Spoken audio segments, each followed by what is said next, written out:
बाबतीमध्ये अजितदादांनी काल सभागृहामध्ये सांगितलेलं आहे, कुठल्याही योजना बंद केलेल्या नाहीत. लाडकी बहीण योजना आता 1500 रुपये सुरू आहेत आणि अजितदादांनी सांगितलं राज्याची आर्थिक परिस्थिती सुधारल्यानंतर आम्ही 2100 रुपये दे. वस्तुस्थिती आहे, महाराष्ट्र हे देशात पहिल्या नंबरचं राज्य आहे. आमचा GDP नंबर 1 आहे. योजनेबाबत एक मोठं विधान केलंय. लाडकी बहीण योजनेत बदल करण्यात येणार असल्याचं अजित पवार यांनी म्हटलेलं आहे. त्यामुळे लाडकी बहीण योजनेत नेमके काय बदल केले जाणार आहेत याची जोरदार चर्चा सुरू झालेली आहे. पाहूया. मंत्री अजित पवार यांनी विधानसभेत मांडलं. तसंच लाडक्या बहिणींना 2100 रुपये द्यायला आम्ही नाही म्हटलेलं नाही असंही ते म्हणाले. राज्याची आर्थिक परिस्थिती पाहून आम्ही घोषणा करू. आर्थिक परिस्थिती सुधारली की आम्ही वाढीव रक्कम देऊ असं अजित पवार यांनी सांगितलं. घडामोडीमुळे लाडकी बहीण योजना आम्ही दुरुस्त करणार असं अजित पवारांनी म्हटलंय. लाडकी बहीण योजना बंद होणार नाही असंही अजित पवारांनी स्पष्ट केलंय. कोणत्याही बहिणीचे पैसे परत घेणार नाही हेही अजित पवारांनी म्हटलेलं आहे. 8 लाख महिलांनी लाडकी बहीण आणि नमो शेतकरी योजनांचा लाभ घेतल्याचं समोर आलंय.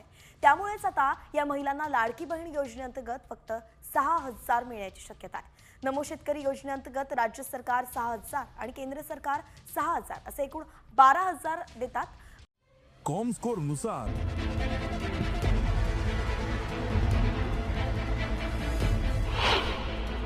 ही योजना चालू ठेवणार आहे. या योजनेला जो निधी लागणार आहे तो त्या ठिकाणी देणार आहे. परंतु ही योजना गरीब घटकातल्या महिलांच्या करता आहे.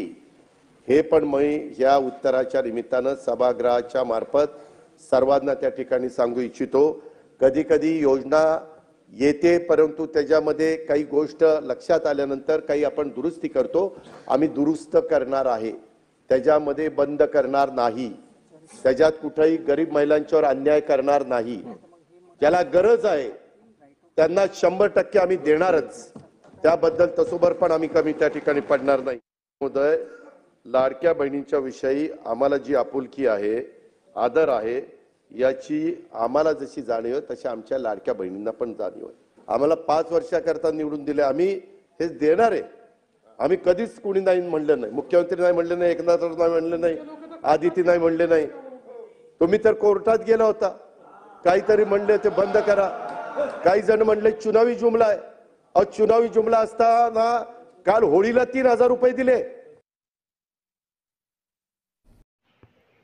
लाडक्या बहिणींसाठी अतिशय महत्त्वाची अपडेट आहे.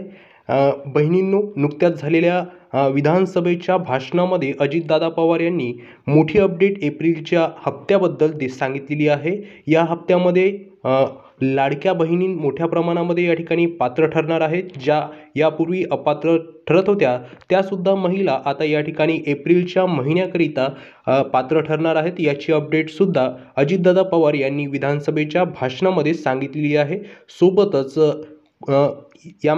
या योजनेचा जो बंद होण्याचा जो सूर या ठिकाणी विरोधी पक्षाने मांडलेला होता त्याच्यासुद्धा अपडेट या ठिकाणी अजितदादा पवार यांनी दिलेली आहे. पुढे ही माहिती आपण सविस्तर जाणून घेऊया. तत्पूर्वी तुम्हाला एक छोटीशी विनंती आहे, अशाच प्रकारचे माहितीपूर्ण व्हिडिओ बघण्यासाठी लगेचच आपल्या चॅनलला सबस्क्राईब करायचे आहे आणि व्हिडिओला लाईक नक्कीच करायचे आहे. तर काय अपडेट आहे, विधानसभेच्या भाषणामध्ये अजितदादा पवार यांनी काय सांगितलेले आहे हे सविस्तर बघूया. त्यांनी सांगितले की सगळे सोंगे या ठिकाणी आणता येतात पण पैशाचे सोंग या ठिकाणी आणता येत नाही. त्यामुळे राज्य सरकारची आर्थिक परिस्थिती सुधारल्यानंतरच, हे महत्त्वाचे आहे, राज्य सरकारची आर्थिक परिस्थिती सुधारल्यानंतरच मुख्यमंत्री माझी लाडकी बहीण योजनेतील लाभार्थींना वाढीव मदत देण्यात येईल. म्हणजेच जी गेल्या 5-6 दिवसापासून वाढीव मदत देण्याबद्दलची जेही बातम्या आपल्याला बघायला मिळत होत्या त्याबद्दल यांनी स्पष्टपणे सांगितलेली आहे. म्हणजेच महाराष्ट्र राज्याची जेव्हा आर्थिक परिस्थिती सुधारेल तेव्हाच वाढीव मदतीबाबत या ठिकाणी देण्याची जी मदत आहे, वाढीव मदत देण्यात येईल असे त्यांनी सांगितलेले आहे. असे स्पष्टीकरण उपमुख्यमंत्री अजितदादा पवार यांनी गुरुवारी विधानसभेमध्ये दिलेले आहे. त्यामुळे लाडक्या बहिणींना दर महिन्याला 2100 रुपये मिळण्याची शक्यता सध्या तरी राहणार नाही. म्हणजेच जी वाढीव मदत 2100 रुपयाची होती ती याची शक्यता सर्व महिलांना मिळणार नाही. कारण की अजितदादा पवार यांनी स्पष्ट सांगितलेले आहे की महाराष्ट्र राज्याची आर्थिक परिस्थिती सुधारल्यानंतरच त्याबद्दल आपल्याला बोलता येईल. त्यानंतर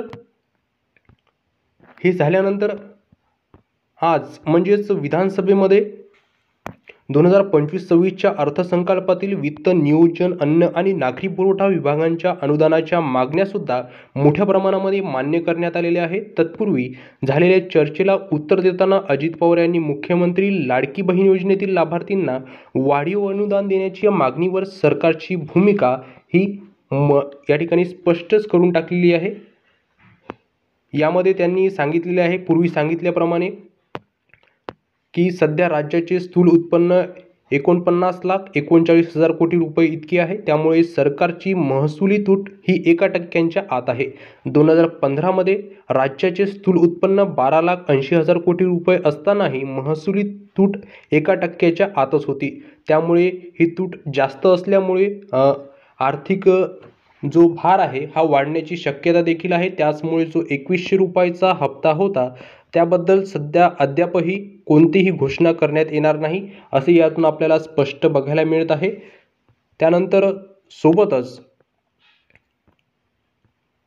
तथापि 2025-26च्या या आर्थिक वर्षामध्ये 100% महसूल जमा करून राज्याला आर्थिक शिस्त लावायची आहे, असे अजितदादा पवार यांनी सांगितले आहे. दरम्यान 2024 आणि 25 या चालू आर्थिक वर्षामध्ये अर्थसंकल्पीय तरतुदीपैकी 77.26% खर्च झाल्याचे सांगण्यात आलेले आहे.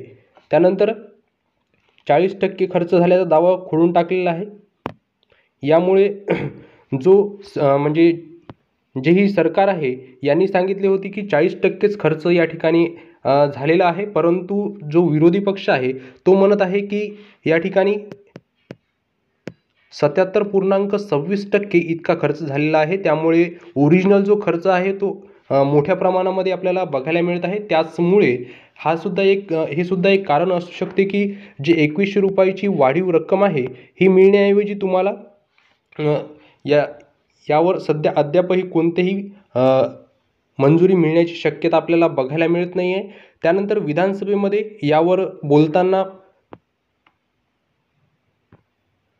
यावर बोलताना मुनगंटीवार यांची अध्यक्षतेखाली समिती निवडण्यात येणार आहे. म्हणजेच राज्याला लॉटरीपासून 43 कोटींचे उत्पन्न मिळते. बक्षीस आणि कर वजा जाता शासनाला 3,50,00,000 रुपये उरतात. अधिकारी कर्मचाऱ्यांना 7वा वेतन आयोग आहे. चांगले पगार आणि सुविधा आहेत. त्यामुळे उत्पन्न वाढीकडे लक्ष देणे आवश्यक आहे. केरळ राज्याला लॉटरीपासून 12,000 कोटींचे उत्पन्न मिळालेले आहे. त्यामुळे राज्यावरती खर्चांचा बोजा हा वाढतच जात आहे. आता 8वा वेतन आयोग सुद्धा लागलेला आहे. त्यामुळे जो राज्यावरती आर्थिक जो भर आहे हा पुन्हा वाढणार आहे. त्याचमुळे जे लाडक्या बहीण योजनेचा जो हप्ता आहे त्यावर सध्या कोणतेही लक्ष देण्यात येणार नाही आहे. त्यानंतर मग आपण त्यांच्या चांगल्या गोष्टी अंमलात का आणू नयेत असा विचार मुनगंटीवार यांनी केलेला आहे. तसेच यासाठी आमदारांची अभ्यास समितीसुद्धा स्थापन करण्याची मागणी केलेली आहे. यावर अर्थमंत्री अजित पवार यांनी मुनगंटीवार यांच्याच अध्यक्षतेखाली समिती नेमत असल्याची घोषणा देखील केलेली आहे. या सर्व गोष्टीवरून आपल्याला एकच बघायला मिळत आहे की कोणत्याही प्रकारची वाढीव मदत या ठिकाणी सध्या सरकारकडून देण्यात येणार नाही, अशी अपडेट आहे. तर तुम्हाला जर व्हिडिओमधली माहिती आवडली असेल तर व्हिडिओला लाईक नक्कीच करा. धन्यवाद.